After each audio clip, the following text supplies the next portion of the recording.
What's up, everyone? My name is Blue, and we are back with some more entitled parents posts.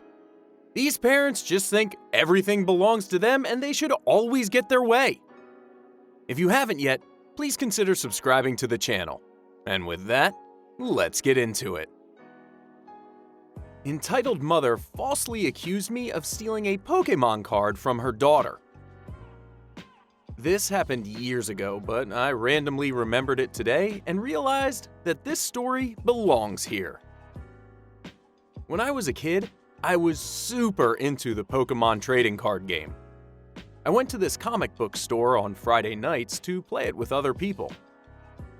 When I was 13, I pulled an M Charizard YEX card out of a pack, and I really wanted to make a deck with it. A card I needed, though, was Charizard EX, since you would need to play that card first before the other one. There was a 10-year-old girl there willing to trade me hers. She wanted my black Kyurem EX card. That wasn't exactly a fair trade on her end, so I let her pick out another card. She picked out a Dragonite card. The owner of the store was very familiar with the values of the cards, so we took the trade to him so he could verify that it was fair. He said everything looked good, so we made the trade. Fast forward a week. I have a new deck that I'm excited to try out.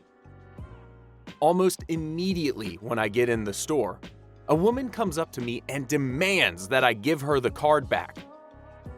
I was so confused at first since I had no idea who she was. She was like, "You scammed my daughter and stole her card. Give it back!" I was still confused until I saw the girl I traded the week before. The girl kept saying, "Give me back my Charizard!" over and over. The woman then said to me, "Shame on you for scamming a little girl. Give the card back now!" I was always a well-behaved kid. I believed that adults were always right and didn't question their authority. This was an exception. 13-year-old me was not about to tear my brand new deck apart just to return the card I fairly traded for. I told the lady that I gave her daughter 2 cards equal the value to the 1 card she gave me. The woman asked her daughter, "Did she give you 2 cards?" The girl replied, "Yes, but I lost the second card." The woman turned to me and continued to demand that I give the card back. I finally said, "Miss, I made a fair trade with your daughter, so I'm not going to give it back. If your kid lost one of the cards, that's not my fault." This made the lady super pissed, so she started yelling at me about how much of a POS I was. This freaked me out because getting yelled at by an adult when you're a kid isn't fun. My dad stepped in since he noticed the woman screaming at me. The lady started complaining to my dad about how he failed as a parent for raising a thief. I explained my side of the story to my dad, and he believed that I was right. Finally, we found the owner of the store. The owner remembered the trade from the week before. He ended up taking my side, and he told the lady to stop harassing me or else he was going to kick her and her daughter out. The lady finally backed down, but she gave me dirty looks for the rest of the night. I never saw the woman or her daughter there again after that night. I feel like this other parent took a moment that could have been a good learning experience for the permanence of your decisions and, to think things through, and just threw it out the window and decided to blame someone else because her kid must be perfect, there's no way they could have made a mistake. That's not how it works. Karen secretly films me jogging and shows video to my boss. I recently had an emergency appendectomy, and recovery has been slow. I had to take time off from my own athletics, but worse, from coaching in the kids' sports program I'm involved with. The experience made me step back and realize I really built my whole identity around being active and healthy. So the hit my physical abilities took as a result of being sick and the healing process has made me feel lost.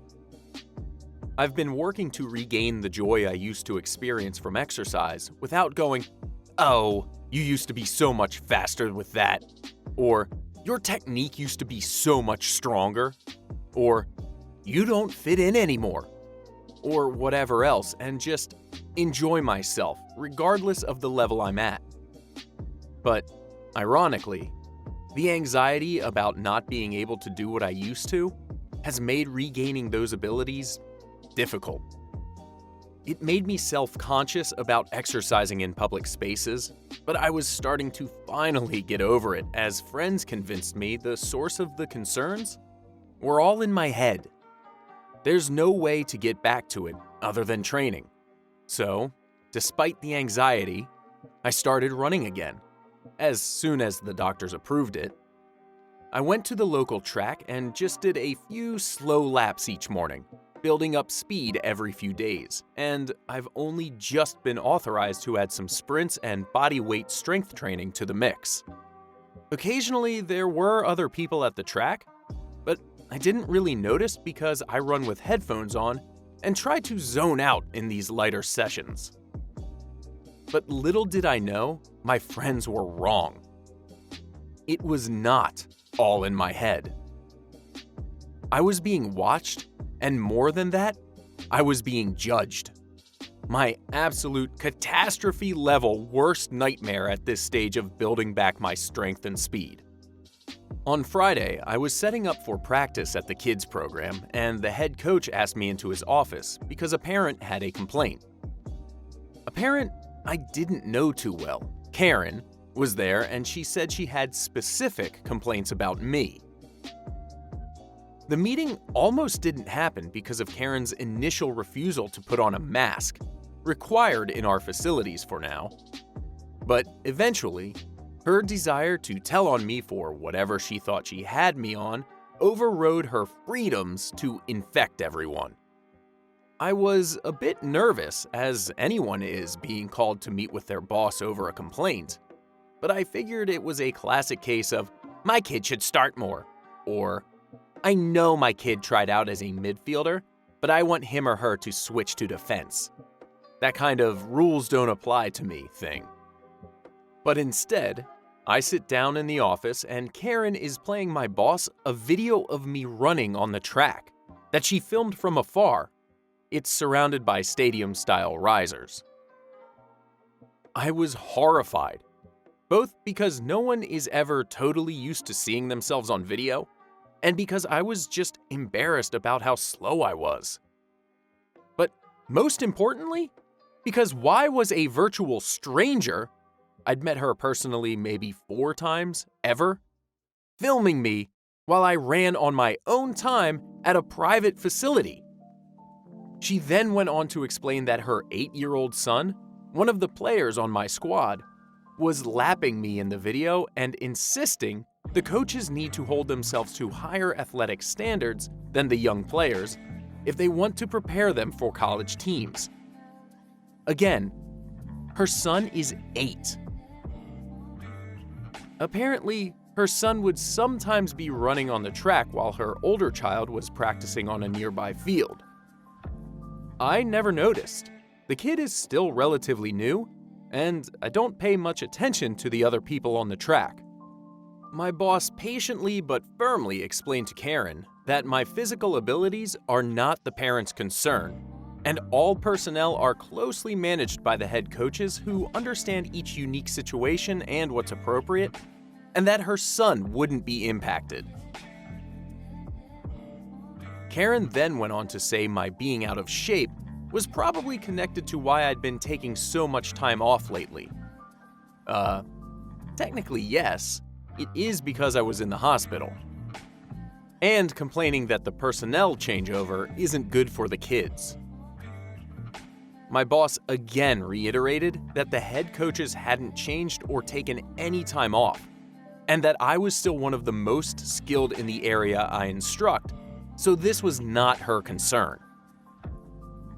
She asked if there was someone else she could speak to, but he explained that he was the owner and founder of this program, so no, there was not. I knew my boss was intentionally avoiding saying what had happened to me or even alluding to a health issue to protect my privacy, but I figured maybe being transparent with her would show her how ridiculous she was being and keep her tuition dollars in our program during a difficult time for sports clubs. But when I explained, she just turned to the boss and said, "Well, maybe you should furlough her until she's healed and bring on a healthy coach in the meantime, because my son needs someone out there who can keep up with him." My boss respected what I was trying to do, but made clear we weren't going further with that strategy to avoid setting a precedent of sharing coaches' personal circumstances. Telling her why people take time off or what their health status may be is not her concern because the program manages that and makes appropriate decisions. She kept kicking up a fuss, but the coach finally told her he had to get back out on the field, back to her son and everyone else's kids. She started physically leaving, but continued fussing about how she was not satisfied and would not be recommending us to other parents. Pro tip: not the way to conduct yourself with the people who make recommendations to scouts concerning family culture and team interaction. The coach wasn't preparing to leave. Instead, he stopped her in her tracks to tell her if she was found to be surveilling or otherwise harassing any staff members again, she would be permabanned from the program. No games or practices, no team social events, no presence in our buildings, and no clemency. So, that was pretty satisfying. Her son is a good average kid, and I'm glad the consequences were focused on booting her out rather than limiting his opportunities to have fun playing. So then we went out and had a great, happy, safe practice. This was still a pretty upsetting event for me personally though, and I'll never unsee that discouraging video of me running, but it was ultimately reassuring to know the other staff have my back. Leaving Karen in the dust is just another step on my road to recovery. That's some terrifyingly creepy stuff that this Karen thought that videotaping this pretty much stranger was a good idea. Like, ew. And that's all the time we have today for these entitled parent stories. If you liked any of the stories, make sure to click that like button, and if you can relate to them, let us know in the comments down below. Also, make sure to subscribe so you don't miss out on any future stories. Thanks for listening, everyone. Catch you later.